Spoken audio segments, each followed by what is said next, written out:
नमस्कार दोस्तों, आज हम आप लोगों को पढ़ाने जा रहे हैं गति के नियम। गति के नियम इसमें से गति के नियम क्या मेनली न्यूटन के गति के नियम से मेनली, और उसी में से संवेग वगैरह पढ़ाएंगे। तो जैसे कि पहला हमारा टॉपिक है कि न्यूटन के गति के नियम। तो सभी को मालूम है, थोड़ा सा इंट्रोड्यूस और करा देते हैं न्यूटन के गति के नियम। न्यूटन के गति के नियम। न्यूटन के गति के नियम। तो न्यूटन के गति के नियम कितने? 3 नियम थे न्यूटन के गति के नियम। प्रथम नियम, द्वितीय नियम और तृतीय नियम, है ना। न्यूटन के गति के नियम कितने थे? 3। प्रथम नियम, द्वितीय नियम और तृतीय नियम। तो सभी को मालूम है प्रथम नियम 3 नियम है। इसमें से हम पहले बात करते हैं न्यूटन के गति के नियम में से प्रथम नियम की। न्यूटन के गति के नियम प्रथम नियम, फर्स्ट नंबर। प्रथम नियम क्या है? न्यूटन की गति का प्रथम नियम। प्रथम नियम देखो, प्रथम नियम में न्यूटन ने यह कहा कि कोई वस्तु अगर गतिशील है, कोई वस्तु गतिशील है, तो अगर उसमें से वाह बल ना लगे तो वो गतिशील ही रहेगी। और अगर कोई वस्तु विराम अवस्था में है तो वाह बल की अनुपस्थिति में वह विराम अवस्था में ही रहेगी, है ना। इसको हम जड़त्व का नियम भी कहते हैं, है ना। तो इसके अनुसार कि कोई वस्तु अगर गति कर रही है तो गति की अवस्था में रहेगी, और अगर वह विराम अवस्था में है तो विराम अवस्था में ही रहेगी। कब तक? जब तक उस पर कोई वाह बल कार्य ना करे। इसे जड़त्व का नियम भी कहते हैं। यही न्यूटन की गति का प्रथम नियम है। द्वितीय नियम क्या है? द्वितीय नियम न्यूटन की गति का द्वितीय नियम। न्यूटन की गति का द्वितीय नियम। तो इसमें से मोस्टली हम लोग एक फार्मूला पढ़ लेते थे कि F बराबर ma, है ना। न्यूटन की गति का द्वितीय नियम F बराबर ma, ये फार्मूला पढ़ लेते थे कि न्यूटन की गति का ये द्वितीय नियम है। अब इसके अकॉर्डिंग या न्यूटन की गति के द्वितीय नियम में उन्होंने ये कहा कि किसी वस्तु पर जो लगाया गया बल होता है वो उसके द्रव्यमान और वस्तु के जो है त्वरण, जो उस पे गतिशील है तो उसमें जो त्वरण होगा, तो किसी वस्तु पर लगाया गया बल वस्तु के द्रव्यमान और त्वरण के गुणनफल के अनुपानुपाती होता है। F ऐसा कह सकते हैं, F is directly proportional to m into a। ये न्यूटन की गति का द्वितीय नियम है। और ये प्रोपोर्शनल का साइन हटा करके यहाँ पे कांस्टेंट लगाते हैं, जिसकी वैल्यू निकालने पर 1 आई होगी, तो इस वजह से ये बराबर ma हो जाता है। ठीक है ना। तो न्यूटन की गति का द्वितीय नियम ये है कि किसी वस्तु पर लगाया गया जो बल होता है वस्तु के द्रव्यमान और उसमें उत्पन्न त्वरण के गुणनफल के बराबर होता है, ये भी कह सकते हैं। ठीक है। तो ये न्यूटन की गति का द्वितीय नियम है, यह बराबर m है। बल का मात्रक मालूम है, न्यूटन होता है और डाइन भी होता है सीरीज पद्धति में। इसके बाद है तृतीय नियम। तृतीय नियम की बात करें, तृतीय नियम।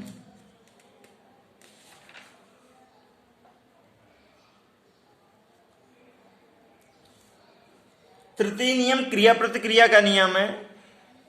तृतीय नियम क्रिया प्रतिक्रिया का। उन्होंने बताया कि प्रत्येक बल की यानी कि प्रत्येक क्रिया की एक प्रतिक्रिया होती है, उसी के जस्ट बराबर होती है। जिसका जो परिमाण होता है वो उसी के बराबर परंतु विपरीत दिशा में होता है। यानी कि प्रत्येक क्रिया की एक प्रतिक्रिया होती है। इसको हम क्रिया प्रतिक्रिया का नियम कहते हैं। ठीक है। इन सब के बारे में हम पहले से ऑलरेडी पढ़ चुके हो उसमें सब लोग।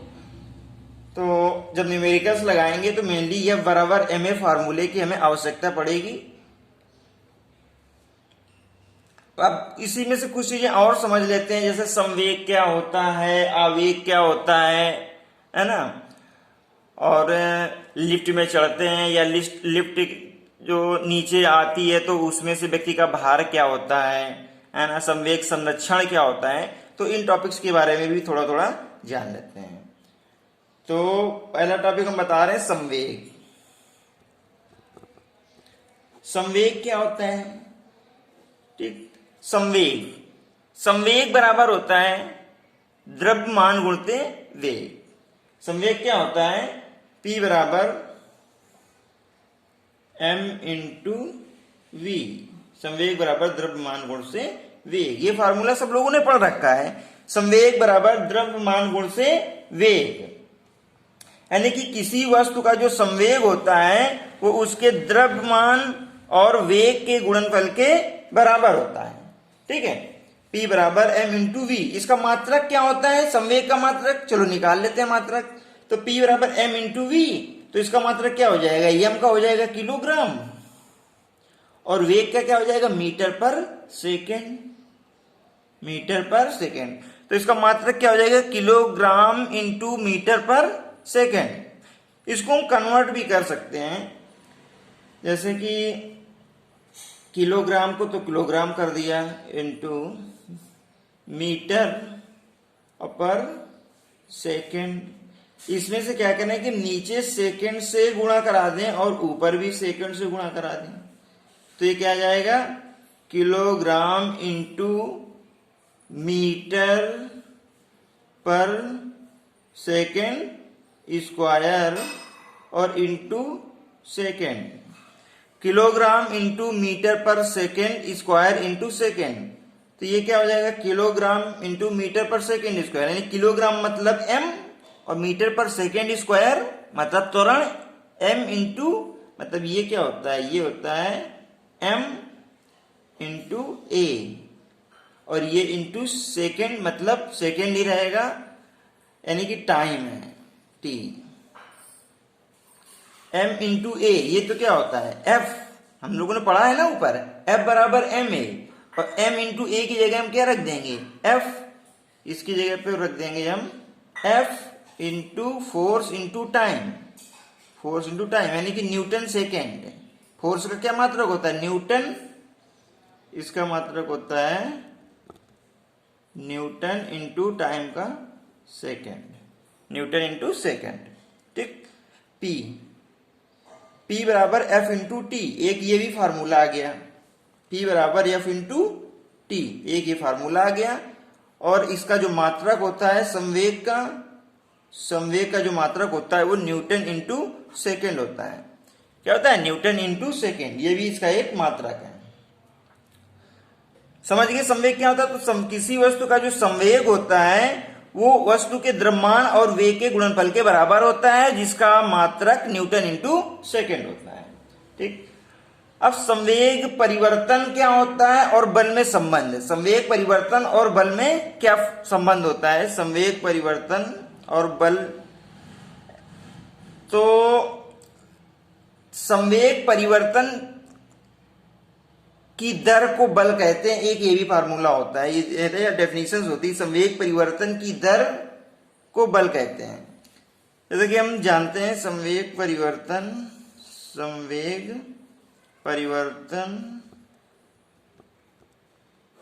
व बल में संबंध।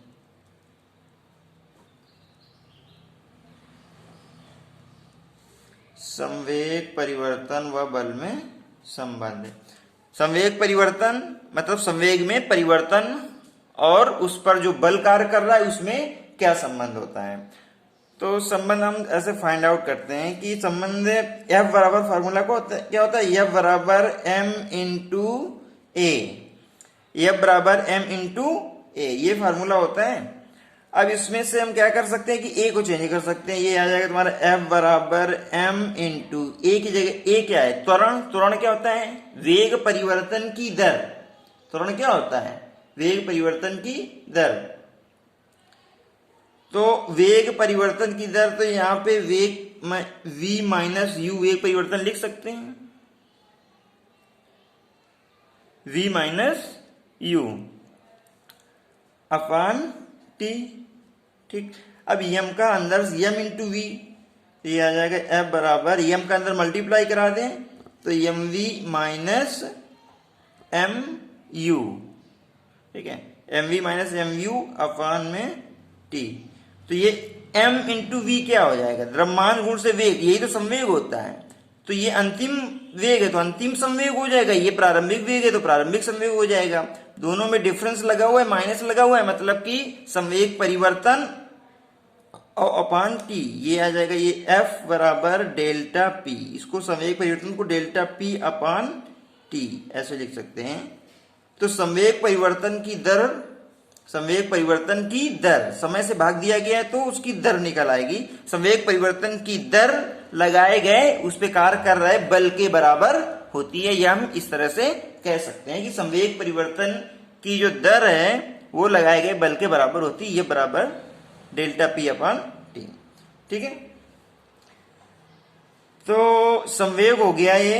अभी जब न्यूमेरिकल सॉल्व करोगे तब ये फार्मूले यूज में आएंगे।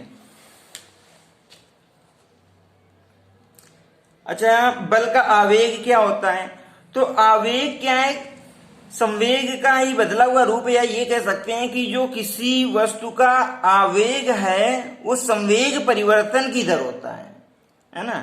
संवेग परिवर्तन की दर कह सकते हैं कि किसी वस्तु का जो आवेग होता है वो संवेग परिवर्तन की दर होता है। आवेग,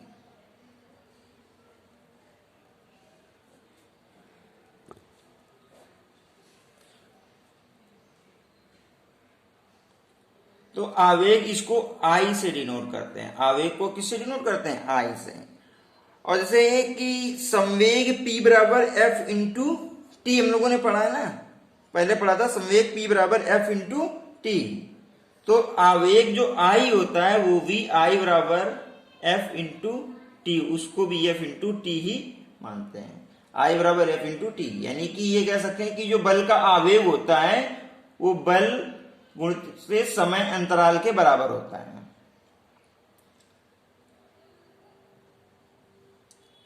और आवेग संवेग परिवर्तन को ही आवेग कहते हैं।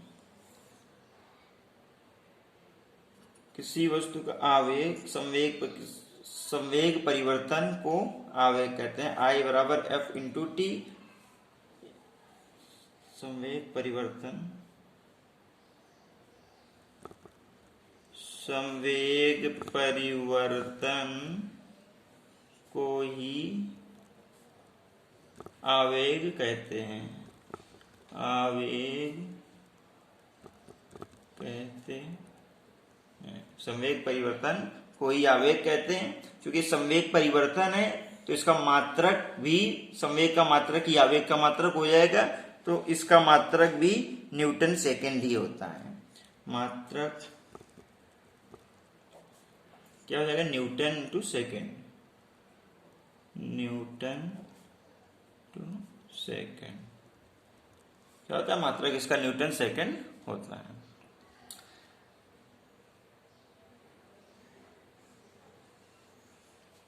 अच्छा, संवेग संरक्षण क्या होता है, संवेग संरक्षण, संवेग संरक्षण खूब पढ़ा होगा संवेग संरक्षण के बारे में। संवेग संरक्षण, संरक्षण का मतलब समझ रहे हो है ना।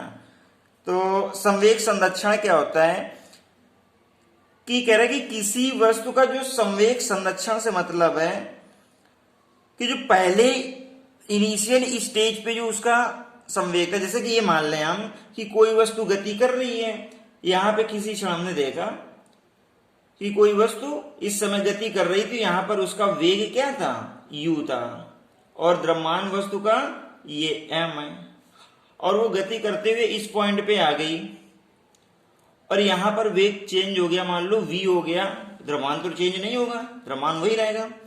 ठीक, तो इस जगह पे संवेग कितना हो जाएगा, m into you, m into you, और यहां पे संवेग कितना हो जाएगा, m इंटू वी। तो ये दोनों ही संवेग क्या होंगे, बराबर होंगे। किसी भी स्थिति में ये प्रारंभिक संवेग और अंतिम संवेग जो है बराबर होंगे। है ना। और इसको एक पहले पढ़ते हैं जैसे संघट्ट वगैरह के बारे में, कि मान लो कोई दो पिंड होते हैं, वो आपस में टकरा जाते हैं। टकराने के पहले जो उनका वेग होता है वो अलग अलग होता है, और टकराने के बाद पता लगा कोई विराम में आ गया, किसी का वेग बढ़ जाता है, तो वहां पे इस फार्मूले का हम इस्तेमाल करते हैं। जैसे कि हम बताते हैं कि मान लो दो पिंड थे, एक ये पिंड है और दूसरा ये। अब ये मान लो कि गतिशील है u1 वेग से, कितने u1 वेग से गतिशील है, इसका द्रव्यमान m1 है, और इसका द्रव्यमान दूसरा जो पिंड है ये u2 वेग से गतिशील है, और इसका द्रव्यमान क्या है, m2 है। ठीक है। अब ये क्या करते हैं कि संघट्ट होता है इन दोनों में, ये दोनों क्या करते हैं, एक ये मान लो u2 कम है और u1 ज्यादा है, मान लेते हैं, कुछ कोई भी कम ज्यादा हो सकता है इनमें से। तो अब u2 का वेग अगर कम होगा और u1 ज्यादा होगा, तो एक डिस्टेंस के बाद, दूरी तय करने के बाद, ये दोनों क्या होंगे, आपस में m1 पिंड m2 से टकरा जाएगा। ठीक है। तो ये क्या हो जाएंगे, टकरा जाएंगे। जब ये टकराएंगे तो टकराने के बाद हो सकता है कोई विराम में आ जाए, या दिशा चेंज हो जाए, या वेग चेंज हो जाए। तो मान लो जो m1 होता है पिंड, उसका जो टकराने के बाद वेग होता है, टक्कर हुई, यहाँ पे क्या हुई, टक्कर। ठीक। तो इसका m1, इसका वेग मान लो हो जाता है v1, और जो m2 पिंड है इसका वेग हो जाता है v2 मान लो। ठीक है। तो देखो टक्कर के पूर्व का संवेग क्या रहेगा, पहले पिंड का संवेग द्रव्यमान गुण से वेग, यानी कि ये m1 इंटू u1, इसका संवेग तो ये हो जाएगा। अच्छा, दूसरा पिंड है, इसका भी कुछ संवेग रहेगा, ये m2 इंटू u2 हो जाएगा। तो ये टक्कर के पूर्व का दोनों का अलग अलग संवेग है, अगर दोनों को जोड़ दें तो ये क्या हो जाएगा, टक्कर के पूर्व का कुल संवेग। टक्कर के पूर्व का, टक्कर के पूर्व संवेग है ना, कुल संवेग है ये दोनों पिंड का कुल संवेग।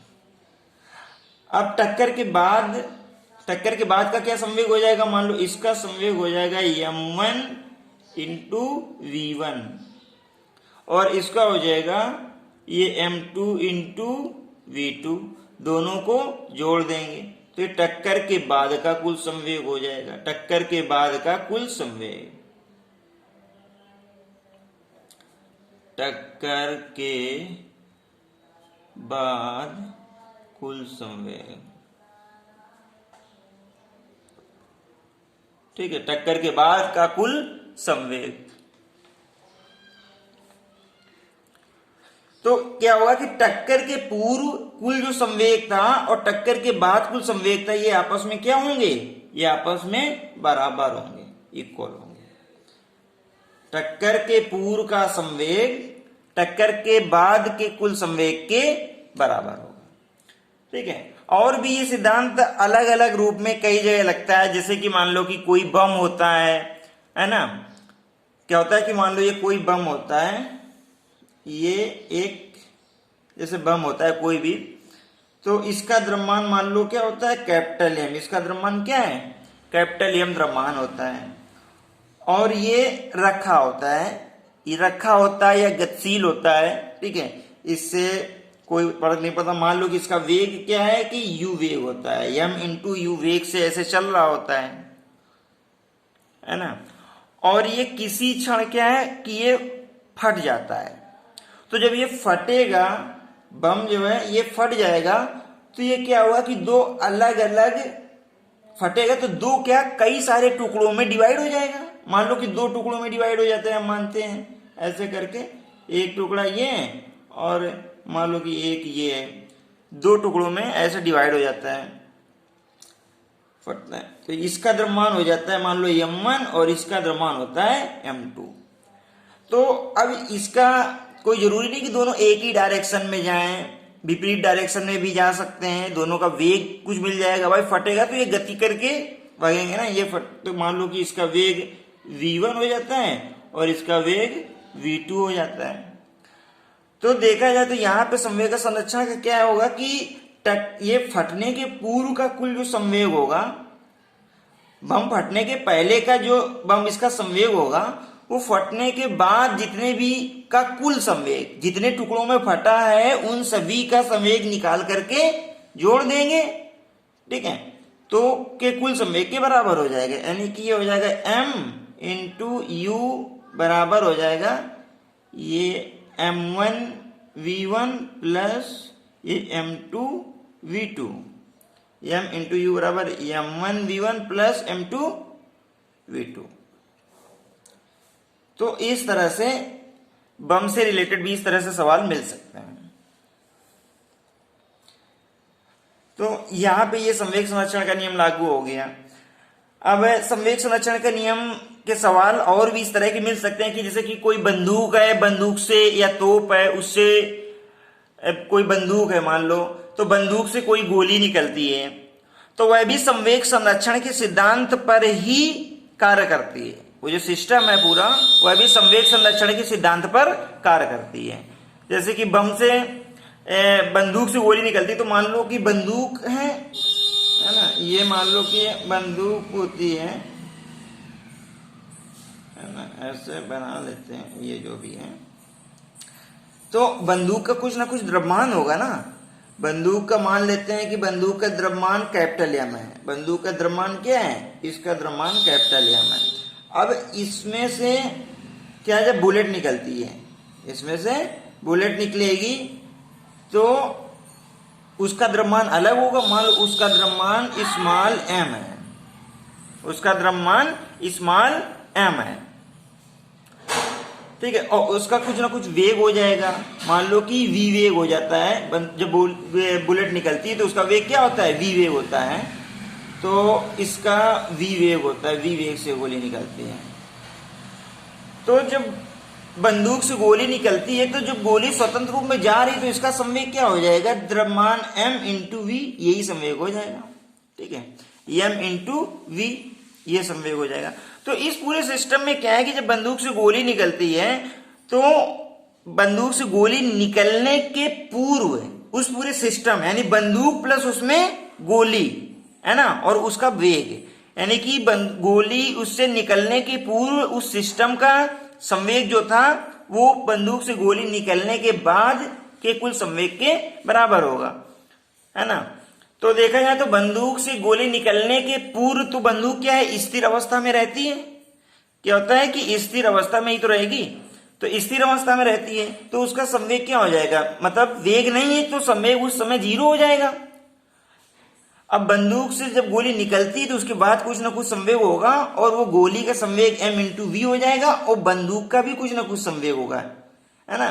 तो जितने संवेग से यहां होता यह है कि जितना संवेग गोली में होता है उतना ही संवेग बंदूक में होता है, लेकिन विपरीत दिशा में। वो पीछे को इसीलिए झटका देती है ना। तो क्या है कि बराबर रहता है, बैलेंस रहता है m, और ये मान लो v डैश वेग से पीछे हटती है, v डैश वेग से ये पीछे की तरफ हटेगी। गोली आगे जाएगी तो ये बंदूक पीछे की तरफ झटका लगेगा, पीछे की तरफ हटेगी v डैश वेग से। तो इसका संवेग m इंटू वी डैश मान लेते हैं, ये हो जाएगा। तो इस तरह से बंदूक और गोली के सवाल भी मिलेंगे जिनको हम सॉल्व करेंगे संवेग संरक्षण के सिद्धांत के आधार पर, ठीक है।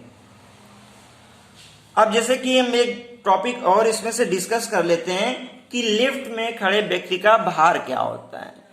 लिफ्ट में खड़े व्यक्ति का भार क्या होता है?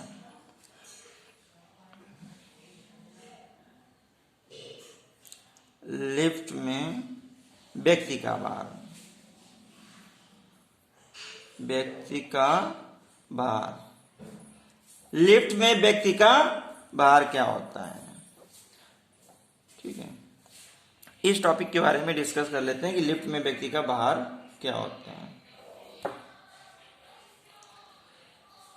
तो जब लिफ्ट में व्यक्ति होता है तो उसकी कई कंडीशंस होती हैं कि लिफ्ट है, अब लिफ्ट ऊपर जा रही है कि लिफ्ट नीचे जा रही है या लिफ्ट खड़ी है। 3 कंडीशंस हो सकती हैं। लिफ्ट ऊपर जा रही है या लिफ्ट नीचे जा रही है या फिर लिफ्ट खड़ी है। और एक कंडीशन ये भी होती है कि लिफ्ट की डोरी जो होती है, रस्सी, वो अगर टूट जाए तो, है ना। ये 3-4 कंडीशंस होती हैं। अलग अलग कंडीशंस में अलग अलग फार्मूला अप्लाई होगा। अगर मान लो लिफ्ट खड़ी है, नेक्स्ट पेज में देखते हैं।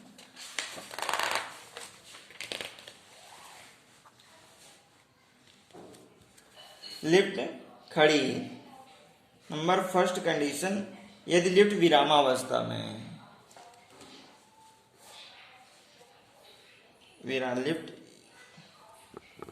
यदि लिफ्ट विरामावस्था में है, यदि लिफ्ट विरामावस्था में है, तो देखो विरामावस्था में क्या होगा कि मान लो लेते हैं कि ये लिफ्ट है और पहली चीज तो लिफ्ट है और लिफ्ट में एक व्यक्ति खड़ा है, ठीक है। तो लिफ्ट में अगर व्यक्ति खड़ा है तो मान लो व्यक्ति का द्रव्यमान m होगा, ठीक है। और अगर लिफ्ट खड़ी तो जैसे नॉर्मली हम लोग जमीन पे खड़े होते हैं तो वहां पे जो रूल्स लागू होंगे वही उस पे भी लागू होंगे। तो इसका भार mg नीचे की ओर हो जाएगा, व्यक्ति का भार m इंटू जी नीचे की ओर हो जाएगा और ये जो क्या है प्रतिक्रिया r ऊपर की ओर हो जाएगी, ठीक है। तो हमें मालूम है कि जो हम भार का अनुभव करते हैं वो एक्चुअल में हमें प्रतिक्रिया की वजह से महसूस होता है कि वो कितनी प्रतिक्रिया लग रही है। तो अब इसमें किसी तरह की कोई गति तो हो नहीं रही है, तो कोई दूसरा बल लग नहीं रहा है, बस व्यक्ति का भार नीचे की ओर, प्रतिक्रिया ऊपर की ओर। तो यहाँ पे प्रतिक्रिया जो है व्यक्ति के भार r जो है mg के बराबर हो जाएगी, तो व्यक्ति संतुलित रहेगा लिफ्ट में। तो ये यहाँ पे क्या जाएगा कि r बराबर mg, यानी कि प्रतिक्रिया जो r होगी वो mg के बराबर होगी और यही व्यक्ति का भार होगा, यानी इतने ही mg भार का अनुभव व्यक्ति करेगा, ठीक है। किसी परिवर्तन का कोई भी यहाँ पे चेंजमेंट कुछ भी नहीं होगा। यदि लिफ्ट विरामावस्था में है तो r बराबर mg के होगा, ठीक है। दूसरी कंडीशन हमारी क्या बनती है, दूसरी कंडीशन से बनती है कि यदि लिफ्ट गतिशील है और गतिशील है तो वो ऊपर की ओर गति कर रही है या नीचे की ओर गति कर रही है। तो यदि लिफ्ट गति ए त्वरण से गति कर रही है, गतिशील है, ठीक है। यदि लिफ्ट ए त्वरण से गति कर रही है, अब गति करेगी तो ऊपर को भी गति कर सकती है, नीचे को भी। तो इसमें दो कंडीशन बनती है कि ऊपर की ओर कि नीचे की ओर। तो मान लो ऊपर की ओर गति कर रही है, किधर, ऊपर की ओर गति कर रही है, ऊपर की ओर,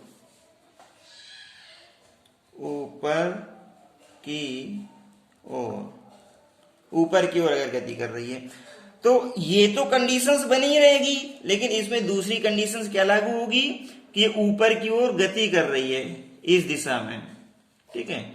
इस दिशा में गति ए त्वरण से ऊपर की ओर गति कर रही है।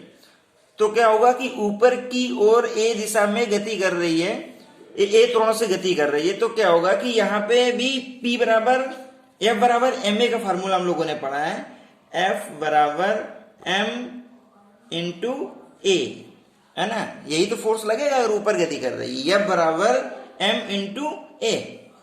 अब F कितना हो जाएगा, F बराबर, अगर लिफ्ट ए त्वरण से ऊपर जा रही है तो मतलब उसमें जो व्यक्ति है वो भी तो ए त्वरण से ऊपर जाएगा।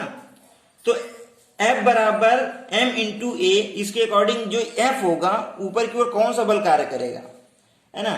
तो इसमें से हो जाएगा ऊपर की ओर जो बल कार्य करेगा तो R ज्यादा होगा mg कम होगा, R माइनस mg हो जाएगा। ये R माइनस ये mg, ये R माइनस mg बराबर m इंटू ए, ये फार्मूला अप्लाई हो जाएगा। R माइनस mg बराबर m इंटू ए। तो यहां से R की वैल्यू निकाल लेते हैं। R बराबर क्या हो जाएगा, mg उधर भेज देते हैं, ma और प्लस का ये mg, तो ये R आ जाएगा। R बराबर m कॉमन कर लेते हैं तो ये a प्लस जी हो जाएगा। यानी जो प्रतिक्रिया होगी आर वो कितनी होगी, m a plus m g के बराबर हो जाएगी। आर जो प्रतिक्रिया होगी m a plus m g, तो जो प्रतिक्रिया होती है उतने ही भार का अनुभव व्यक्ति करता है। तो आर तो क्या हो जाएगा कि एक्चुअल में जो भार एम जी है उससे ज्यादा है। इसका मतलब है कि जब लिफ्ट ऊपर की ओर गति कर रही होगी ये त्वरण से, तो उस समय व्यक्ति जितना एक्चुअल में भार है उससे ज्यादा अनुभव करेगा। आर बराबर m a plus m g के हो जाएगा उस कंडीशंस में। और अगर मान लो कि नीचे की ओर गति कर रही होती है ना, थर्ड नंबर कंडीशंस है नीचे की ओर, यदि लिफ्ट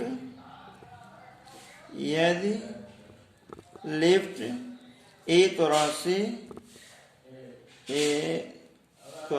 से नीचे की ओर गति कर रही है, नीचे की ओर गति कर रही है,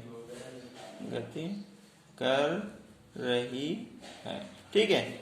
अगर ए त्वरण से नीचे की ओर गति कर रही तो क्या फिगर बन जाएगा इसका, वही सेम। ये मान लो कि लिफ्ट है, इसमें व्यक्ति का द्रव्यमान m है, तो उसका भार ये mg नीचे की ओर कार्य करेगा और उसमें से जो प्रतिक्रिया है वो r ऊपर की ओर कार्य करेगी। गति नीचे की तरफ हो रही है ए त्वरण से, तो नीचे की ओर गति हो रही है। तो अब यहाँ फार्मूला अप्लाई करते हैं कि वही F बराबर m इंटू ए वाला। तो इसमें जो प्रभावी बल है F, प्रभावी बल जो F है वो कितना हो जाएगा। तो अब ये नीचे की ओर गति कर रही है, तो यहाँ पे क्या है कि mg ज्यादा होगा, r कम होगा, तो mg माइनस r कर देंगे। ये mg माइनस r बराबर m इंटू ए, यहाँ से r फाइंड करेंगे तो क्या आ जाएगा, r बराबर आ जाएगा, इसको उधर ले जाए, इसको इधर ले, r बराबर आ जाएगा mg minus m into a, m a. तो जो r हो जाएगा वो mg माइनस एम ए हो जाएगा। ओके, या तो m ऐसे कॉमन कर लें और g माइनस ए कर लें। r जो होगा वो mg माइनस एम ए के बराबर हो जाएगा। r जो mg माइनस एम ए के बराबर होगा कि जो एक्चुअल में भार होगा उसका mg, उसमें से एम ए लेस कर देंगे, यानी कि जो एक्चुअल में भार है उससे कम भार का अनुभव करेगा। जब लिफ्ट नीचे की ओर जा रही है तो वास्तव में जो व्यक्ति का भार है उससे कम भार का अनुभव करेगा। ठीक है। और चौथी कंडीशंस बनती है यदि लिफ्ट की डोरी टूट जाए, यदि डोरी टूट जाए, जो लिफ्ट है उसकी डोरी टूट जाए, तो अगर डोरी टूट जाएगी, ठीक है, तो क्या होगा देख लेते हैं जरा। जब भी डोरी टूटेगी तो अब वहां पे ए त्वरण नहीं रहेगा, वहां पे ए त्वरण नहीं रहेगा, जी हो जाएगा, क्योंकि वह स्वतंत्र रूप से नीचे की ओर गिर रही है ना। तो वह स्वतंत्र रूप से नीचे गिरेगी तो वहां जो त्वरण ए होगा वो जी के बराबर हो जाएगा। क्या हो जाएगा, ए बराबर किसके हो जाएगा, ए बराबर जी के हो जाएगा। समझ गए। अब अच्छा, हमने आएगी तो नीचे की ओर ही ना, तो हम नीचे की ओर आने वाला फार्मूला अप्लाई कर देते हैं, जो आर बराबर एम और जी माइनस ए। ठीक है। अब चूंकि ए बराबर जी की हो गया है तो ए की जगह जी रख दे, तो ये आर बराबर क्या आ जाएगा, ये एम जी माइनस जी, जी माइनस जी मतलब जीरो, आर बराबर एम इंटू जीरो, मतलब कि आर बराबर जीरो। प्रतिक्रिया क्या हो जाएगी, जीरो हो जाएगी। तो व्यक्ति भार का अनुभव क्या करता है, प्रतिक्रिया जो होती है उसी के बराबर होता है उसका भार। तो प्रतिक्रिया आर क्या हो जाएगी, जीरो हो जाएगी। तो उस स्थिति में जब डोरी टूट जाती है तो व्यक्ति को जीरो भार का अनुभव होगा, है ना, उसको कोई भार का अनुभव नहीं होगा, जो होगा वो जीरो होगा। ठीक है। तो अब इसके सवाल हैं, तो अब इसके अगले वीडियो में इसके सवाल देखते हैं। ठीक है दोस्तों, तो देखते हैं अगली क्लास अगले दिन।